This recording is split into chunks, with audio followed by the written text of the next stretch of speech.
Hi there, Dylan here from the Dylan Al Show, and this is our first Monday Night Raw review. This is from last night's Raw, the 24th of June 2013.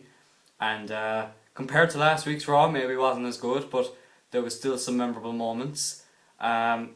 We kicked it off with Daniel Bryan and Randy Orton were supposed to have a match, and the two of them were just beating the shit out of each other, and the match was stopped. It was made no contest, but later in the night, the main event, it ended up being the main event, and it was the WWE app. You could vote for the match on the WWE app, either a lumberjack match, a street fight, or Falls Count Anywhere. Now, I did vote just to see what would happen. I never really. It's the first time I've really watched Raw live, having the WWE app. Last time I stayed up to watch it, the first time it was aired, it was taped, so I couldn't really do a lot then. So I voted for a lumberjack match just to see what would happen, because honestly I don't really see the difference between a street fight and Falls Count Anywhere. So that's what I was hoping for. John Cena came out and addressed Mark Henry. Of course, Mark Henry didn't come out then, he came out later in the show. Honestly, wasn't really too bothered about it. They announced the Raw Money in the Bank.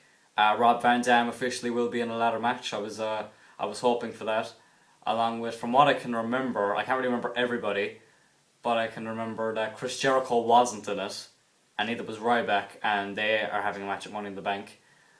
Then the match I normally consider a toilet break, I actually was just looking through Twitter, and it was Caitlyn against Oksana, and AJ came out wearing a wig, and like a blonde wig, and like showing her actual hair to show like the highlights, I don't know, and like a kind of a muscle kind of suit, taking the piss out of Caitlyn, really, and I thought it was funny, interesting to say the least, and Big E Langston came out and they kind of relived when he was revealed as a secret admirer, so I thought that was a bit weird, but a bit interesting, to be honest. And of course, one of the main parts of it was the reveal of the WWE 2K14, the cover of the game, and it has gotten a lot of mixed. It's gotten a mixed reaction, mostly negative, more negative than positive. It features The Rock.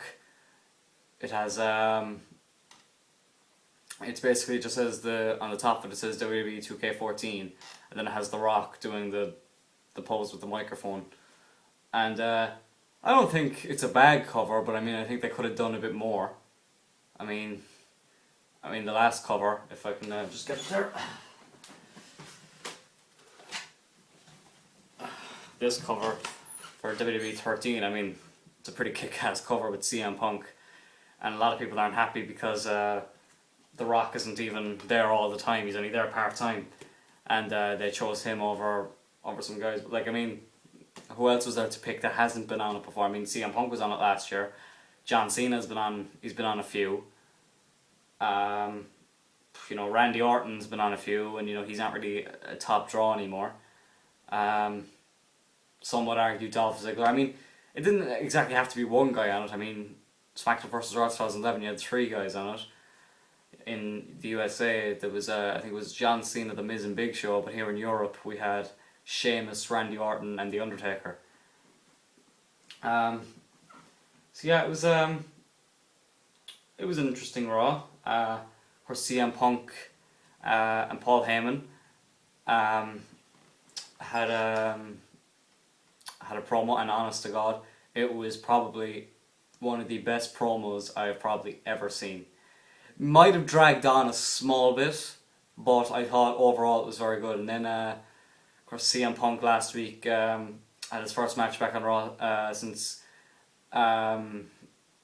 he departed at WrestleMania, and who the fuck did he face last week? I can't even remember. Alberto Del Rio, forgot. And when he won by, I think it was count out, I can't really remember. And after it was announced that he won, Brock Lesnar came out, and Brock Lesnar was staring at him, and he was holding the microphone, and Punk was kind of waiting for him to say something, and he gave him the F5. I thought that was very, very well planned out, and something you weren't really expecting. And this week, CM Punk wanted answers from Paul Heyman whether he had any involvement in it or not. And Paul Heyman swore on his children that he had no involvement. And I'm talking like such a mark now. I'm talking as if it's real. But yeah, that was very good. And then CM Punk had a match with Darren Young, and when he beat Darren Young, Titus O'Neil came in the ring. They both started attacking him. Then Curtis Axel ran out. So yeah, that was an interesting point. I'm doing this in no particular order because really, I'm so tired. Over here in Ireland, obviously, Raw airs from 1 o'clock in the morning till 4:15. So I didn't actually get to see all the Daniel Bryan Randy Orton match live. I woke up this morning and watched it because I actually fell asleep. I was too tired, and it was a good match. I thought it was very good. And of course, the ironic thing was they ended the Raw main event with Daniel Bryan locking in the no lock, which is it's kind of a modified version of the crippler crossface, Chris Benoit's finishing move. And of course, it was Chris Benoit's anniversary yesterday,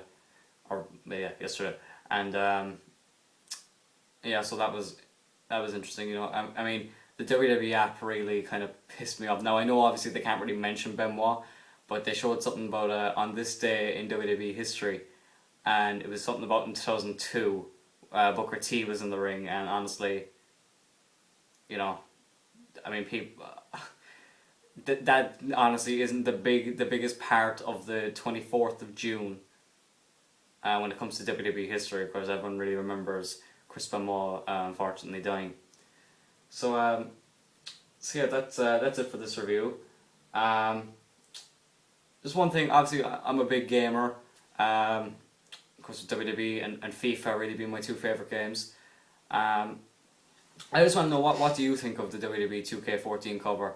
Because honestly, I don't think it's a bad cover. I don't think they put a lot of effort into it. I mean, that's something I easily could have made, to be honest. I mean, anybody could have easily made that. I've made 3 of them on the thing. I haven't tweeted them out yet. I made one with CM Punk, one with Curtis Axel, and I even did one with AJ. So yeah, I think they're fairly good. But let me know what you think. I mean, is it right that The Rock should be on the cover? Or, you know, are you going to buy the game? I mean, just because the cover isn't great doesn't mean I'm not going to buy it, because, I mean, I've bought every WWE game ever. Now that I think about it, well, really up since WWF SmackDown, I've bought every game since then. So, it's not the main point of this video, but just wondering, and let me know what you thought of Raw last night, and what you think is going to happen with the CM Punk Brock Lesnar situation, and Paul Heyman, of course, and of course John Cena and Mark Henry and Money in the Bank. So yeah, just let me know. Please like this video, subscribe. We subscribe back, and I'll see you next time.